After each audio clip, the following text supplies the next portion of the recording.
একজন ছোট বাচ্চা কেন পড়তে চায় না? আপনি কি কখনো সেটা ভেবেছেন? যদি আপনি একজন বাবা অথবা মা হয়ে থাকেন? একজন ছোট বাচ্চার কাছে ধরেন সবচাইতে বিরক্তিকর জিনিস পড়াশোনা। এজন্যই সে পড়ে না। তাহলে এর বিকল্প কি? বাট তাকে তো পড়াশোনা ভালো লাগতে হবে। আপনি যদি একজন ছোট বাচ্চাকে খেলার ছলে, ছলে পড়াতে পারেন দেখবেন সে পড়াশোনার প্রতি ইন্টারেস্টেড হবে। কারণ আমরা সবাই জানি বাচ্চারা সবচেয়ে বেশি পছন্দ করে খেলাধুলা। খেলার ছলে, ছলে পড়ালে তাদের কাছে খেলাধুলা ভালো লাগবে। সো তাই আমরা আপনার বাচ্চার জন্য একটি প্রাথমিক লার্নিং কম্বো সেট নিয়ে এসেছি।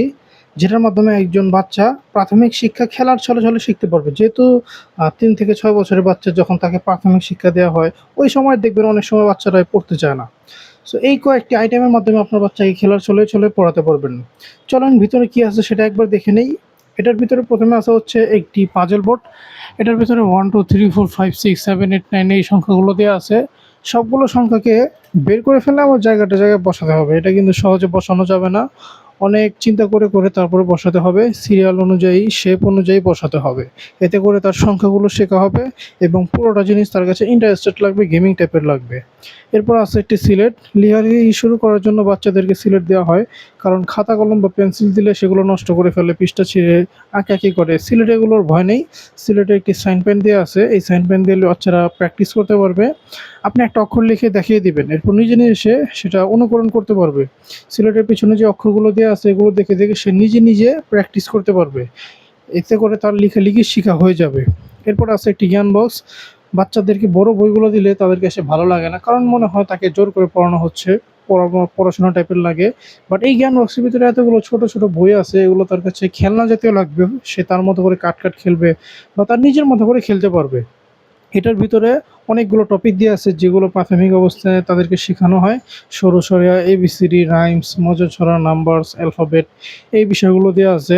প্রতিটা অক্ষরের পাশে বিভিন্ন জীবজন্তুর ছবি দেয়া আছে যেগুলো দেখে বাচ্চারা পড়তে আরও ইন্সপায়ার হবে। তাদের কাছে এগুলো আরও সুন্দর লাগবে, আরও আকৃষ্ট লাগবে। এখানে যে শেষে ছড়া বইটি আছে, এই মজার ছড়া যখন আপনার বাচ্চাকে আপনি মুখে, মুখে শিখাবেন, সে শিখে, শিখে যখন আপনার সামনে পাঠ করবে, তখন আপনার ভিতরে কিন্তু ভালো লাগা কাজ করবে বাচ্চার মুখে এত সুন্দর, সুন্দর ছড়া শুনে। এরপরে সবসময় তো পড়বে না, মাঝে, মাঝে খেলাধুলা করার প্রয়োজন পড়বে। খেলাধুলার জন্য এই মেজ বোর্ডটা দিতে পারেন। এটা একটা শিক্ষণীয় বোর্ড। ছোট, ছোট বল দেখতে পাচ্ছেন এগুলোকে আঁকাবাঁকা রাস্তা দিয়ে এক প্রান্ত থেকে আরেক প্রান্তে নিয়ে যেতে হবে। এটা কিন্তু সহজে নিয়ে যাওয়া যাবে না। অনেক ধৈর্য সহকারে চ্যালেঞ্জ ফেস করে তারপর নিয়ে যেতে হবে। এতে করে তার ধৈর্য শক্তি, প্রবলেম সলভিং যে শক্তি এটা কিন্তু বৃদ্ধি পাবে। সর্বশেষ আছে একটি চকলেট বক্স। এটার ভিতরে অনেকগুলো মিমি এবং বাদামের মিক্সকৃত চকলেট আছে যা বাচ্চাদের খেতে খুবই মজা লাগবে। অনেক সময় দেখবেন বাচ্চারা কিন্তু মজা পেতে পছন্দ করে। আপনার বাচ্চাকে যদি বলেন যে, "তুমি সুন্দরভাবে পড়বা তাহলে তোমাকে একটা মজা দিব।" সে দেখবেন মজার জন্য পড়বে। তুমি সুন্দরভাবে যদি কোনো ডিস্টার্ব না করো, আম্মুর কথা শোনো তাহলে একটা মজা দিব। সো এভাবে করলে কিন্তু সে সেই কথাটা শুনে। সো আপনি এখান থেকে মজা হিসাবে যেকোনো কাজের বিনিময়ে মজা হিসাবে এখান থেকে চকলেট দিয়ে দিবেন। সো যদি আপনার বাচ্চাকে এইভাবে প্রাথমিক শিক্ষা খেলার ছলে, ছলে দিতে চান, তাকে একটু এন্টারটেইনমেন্টের সহিত পড়াশোনা করাতে চান বা একটু ডিফারেন্ট ওয়েতে তাকে যদি একটু শিক্ষা দিতে চান, তাহলে এগুলো আপনার বাচ্চার জন্য নিতে পারেন। এগুলো নেওয়ার জন্য নিচে দেওয়া সেন্ড মেসেজ বাটনে ক্লিক করে অর্ডার করতে পারেন।